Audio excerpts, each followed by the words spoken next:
அண்மை செய்தி. செந்தில் பாலாஜி ஜாமீன் வழக்கில் உச்ச நீதிமன்றத்தில் சற்று நேரத்தில் உத்தரவு வெளியாக வாய்ப்பு இருப்பதாக கூறப்படுகிறது. அண்மை செய்தியாக பார்த்துக் கொண்டிருக்கிறோம். கடந்த ஆண்டு ஜூன் மாதம் கைதான செந்தில் பாலாஜி தொடர்ந்து ஒரு வருடமாக பல்வேறு முறை ஜாமீன் வழங்க கேட்டு நீதிமன்றத்தில் கோரியிருந்தார். கீழமை நீதிமன்றங்களிலும் உயர் நீதிமன்றத்திலும் அந்த மனுக்கள் தள்ளுபடி செய்யப்பட்ட நிலையில் உச்ச நீதிமன்றத்தில் அந்த மனு விசாரிக்கப்பட்டது. அந்த விசாரணையின் முடிவுகள் தற்போது வெளியாக வாய்ப்பு இருப்பதாக கூறப்படுகிறது. அண்மை செய்தியாக பார்த்துக் கொண்டிருக்கிறோம். செந்தில் பாலாஜி ஜாமீன் வழக்கில் உச்ச நீதிமன்றத்தில் சற்று நேரத்தில் உத்தரவு வெளியாக வாய்ப்பிருக்கிறது.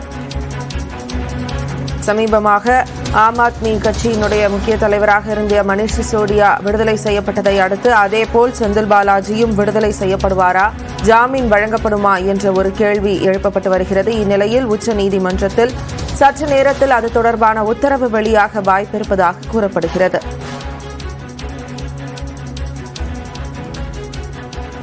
கடந்த ஆண்டு ஜூன் மாதம் கைது செய்யப்பட்ட செந்தில் பாலாஜி ஒரு வருடத்திற்கும் மேலாக சிறையில் இருந்து வருகிறார்.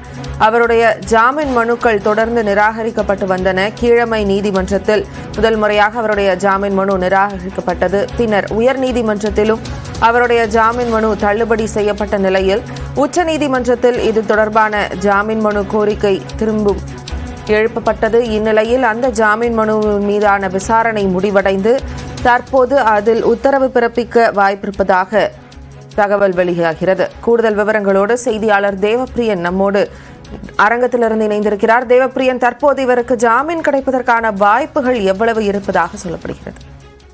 நேரடியாக செந்தில் பாலாஜி வழக்கை மட்டும் எடுத்து பார்க்கும் என்றால் அதற்கு ஜாமீன் கிடைக்கக்கூடிய வாய்ப்பு இருப்பதாக செந்தில் பாலாஜி தரப்பு நம்புகிறது. அதற்கு மிக முக்கியமான காரணம், அண்மையில் மணீஷ் சிசோடியாவுக்கு வழங்கப்பட்ட ஒரு ஜாமீன் எதன் அடிப்படையில் வழங்கப்பட்டிருக்கிறது என்றால், அரசியலமைப்பு சட்டத்துடைய அடிப்படை உரிமை என்பது ஆர்டிகல் 21 ஒருத்தருடைய சுதந்திரத்தை பறிக்கக்கூடிய எந்த விதமான செயல்பாடுகளிலும் அனுமதிக்க முடியாது என்பதுதான் அந்த ஆர்டிகல் 21 சொல்லக்கூடிய செய்தி.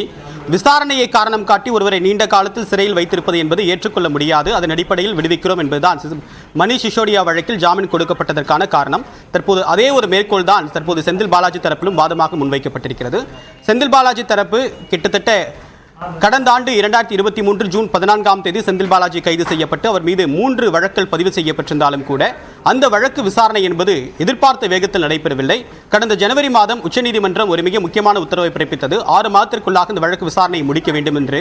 ஆனால் அந்த உத்தரவுக்கு பிறகும் விசாரணை என்பது வேகம் எடுக்கவில்லை. தொடர் மனு மீது மனு என்பது இருந்ததன் காரணமாகவும் அமலாக்கத்துறை தொடர்ச்சியாக கூடுதல் குற்றப்பத்திரிகை தாக்கல் செய்ததன் காரணமாகவும் இந்த விசாரணை என்பது வேகம் எடுக்கவில்லை. இதன் காரணமாக இப்போது இருக்கக்கூடிய நிலையின் அடிப்படையில் தங்களுக்கு ஜாமீன் கிடைக்க வாய்ப்பிருக்கிறது என்று செந்தில் பாலாஜி தரப்பு நம்புகிறது. ஆனால் அமலாக்கத்துறை தரப்பில் இருக்கக்கூடிய வாதம் என்னவென்றால், இவர் இன்னும் செல்வாக்கு மிக்க ஒரு நபர், அவருக்கு ஜாமீன் கொடுக்கக்கூடாது என்ற வாதங்களை முன்வைத்திருக்கிறது. உச்சநீதிமன்றத்துடைய இறுதி விசாரணையினப்ப கடைசியாக ஜாமீன் மனு மீதான விசாரணை நடைபெற்றப்ப அவரை விடுவிக்கக்கூடாது, ஜாமீன் வழங்கக்கூடாது, மணீஷ் சிசோடியா வழக்கு இவருக்கு பொருந்தாது என்ற வாதங்களை தான் முன்வைத்தார்கள். ஆனால் ஒரு இடைக்கால உத்தரவு பிறப்பிக்கப்படக்கூடிய சூழல் இருப்பதாகவே தற்போது உணர முடிகிறது. ஏனென்றால் நேற்று முன்தினம் இறுதி வாதங்கள் நிறைவடைந்த நிலையில் இந்த தீர்ப்பு என்பது தேதி குறிப்பிடாமல் ஒத்திவைக்கப்பட்ட நிலையில் நேற்று இரவு பட்டியலிடப்பட்டது. தற்போது விசாரணைக்கு வந்திருக்கிறது. இப்போது அமலாக்கத்துறை தரப்பில் வழக்கறிஞர்கள் ஆஜராகி இருக்கிறார்கள். அதே நேரத்தில் மத்திய அரசு தரப்பில் ஆஜராக வேண்டிய வழக்கறிஞர்கள் தொடர்பாக விவரங்களும் தற்போது வெளியாகி வருகின்றன. அந்த வகையில் தற்போது செந்தில் பாலாஜி வழக்குடைய ஜாமீன் மனு மீதான இன்றைக்கு ஒரு இடைக்கால உத்தரவு என்பது பிறப்பிக்கப்படும் என்று எதிர்பார்க்கப்படுகிறது. இதில் மற்ற வழக்கு விசாரணைக்கு பிறகு இந்த வழக்கு விசாரணைக்கு எடுத்துக்கொள்ளப்படுமா அப்படின்ற ஒரு எதிர்பார்ப்பு இருக்கு. முதல்ல அந்த வழக்கமாக இருக்கக்கூடிய கேஸ் ஃபைலின் அடிப்படையில் இன்றைய செந்தில் பாலாஜி வழக்கு விசாரணைக்கு வந்தது. அப்போது அமலாக்கத்துறை தரப்பில் ஆஜராக வேண்டிய சொலிசிட்டர் ஜெனரல் ஆஜராகதன் காரணமாக இது இன்னும் சற்று நேரம் தாமதமாகலாம் என்று தற்போது தகவல் தெரிவிக்கின்றது. விவரங்களுடைய நிகழ்ச்சியுடைய சிறப்பு செய்தி சுசித்ரா, என்ன நடக்குது நீதிமன்றத்தில்? மிக முக்கியமாக அமலாக்கத்துறையினுடைய பல்வேறு வாதங்கள் என்பது ஏற்கனவே முடிவடைந்து வழக்கினுடைய தீர்ப்பு ஒத்திவைக்கப்பட்ட நிலையில் இன்று சில விளக்கத்தை கேட்பதற்காக இந்த விசாரணைக்காக இந்த வழக்கானது பட்டியலிடப்பட்டுள்ளது. மிக முக்கியமாக செந்தில் பாலாஜியினுடைய அந்த வழக்குகளை பொறுத்தளவில் அதிமுக ஆட்சி காலத்தில் அவர் அமைச்சராக இருந்த பொழுது அதிமுகவினுடைய ஆட்சி காலத்தில் போடப்பட்ட 3 வழக்குகள், மூல வழக்குகளை அமலாக்கத்துறையானது இணைத்து விசாரிக்க உள்ளதா என்ற ஒரு கேள்வியை நீதிபதிகள் இன்றைய விசாரணையின் பொழுது எழுப்பியிருக்கிறார்கள். மிக முக்கியமாக அந்த கணிக்கப்பட்ட ஒரு குற்றம் என்று கூறக்கூடிய பிரிடிகேட்டிவ் அஃபென்சஸ் என்ற அடிப்படையில் பதிவு செய்யப்பட்ட 3 வழக்குகளின் மீதான எந்த ஒரு விளக்கத்தையும் அமலாக்கத்துறை விசாரணையின் பொழுது வழங்காததால் இந்த ஒரு விளக்கத்தை கேள்வியை மீண்டும் எழுப்ப வேண்டியதுள்ளதாக நீதிபதி அபய் ஓகா இன்றைய விசாரணையின் பொழுது அவர் முன்வைத்தார். ஆனால் மத்திய அரசினுடைய வழக்கறிஞர் சொலிசிட்டர் ஜெனரல் இன்று வேறு வழக்கினுடைய காரணமாக நீதிமன்றத்திற்கு வராததால் தற்பொழுது வழக்கு சற்று நேரத்திற்கு எண்ட் ஆஃப் த போர்ட் வரையிலான ஒரு சற்று நேரத்திற்கு இந்த வழக்கினுடைய விசாரணை என்பது ஒத்திவைக்கப்பட்டுள்ளது. குறிப்பாக நீதிபதிகளுடைய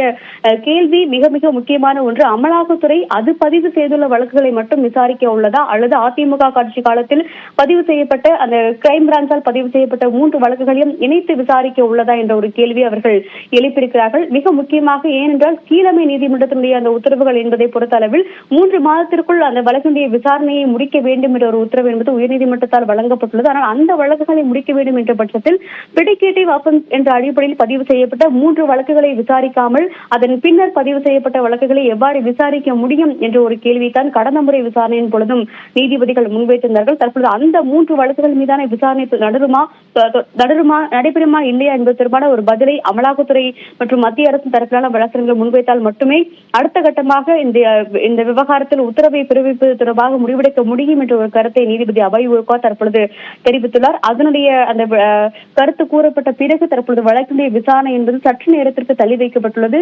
சொலிசிட்டர் ஜெனரல் துஷார் மேத்தானுடைய வருகைக்காக அனைவருமே அங்கு காத்துள்ளதை மிக முக்கியமாக பார்க்கப்படுகிறது. செந்தில் பாலாஜியுடைய வழக்கை பொறுத்தளவில் இந்த விவகாரத்தை ஏற்கனவே அதாவது போலியான ஆவணங்கள் என்பது அமலாக்கத்துறையால் கொண்டு வரப்பட்டுள்ளன கருத்தை அவர்கள் கடந்த முறை விசாரணையின் பொழுது முன்வைத்தார்கள். 2 தரப்பு வாதங்களும் குறிப்பாக செந்தில் பாலாஜி தரப்பு மற்றும் அமலாக்கத்துறையுடைய வாதங்கள் மட்டுமல்லாமல் கூடுதல் மனுதாரர்கள் அதாவது மூல புகார்தாரர்களாக இருக்கக்கூடிய ஒய் பாலாஜி உள்ளிட்டோருடைய வழக்குகள் மீதான ஒரு விசாரணையும் இந்த விவகாரத்தில் நடைபெற்று வருவது மிக முக்கியமாக பார்க்கப்படுகிறது. இந்த செந்தில் பாலாஜி வழக்கு அப்படின்றது மீண்டும் விசாரணைக்கு வரும் அப்படின்றது நம்மால் புரிந்து கொள்ள முடிகிறது. தொடர்பான அடுத்த கட்ட தகவலுக்கு தொடர்பு கொள்றோம் சுசித்ரா.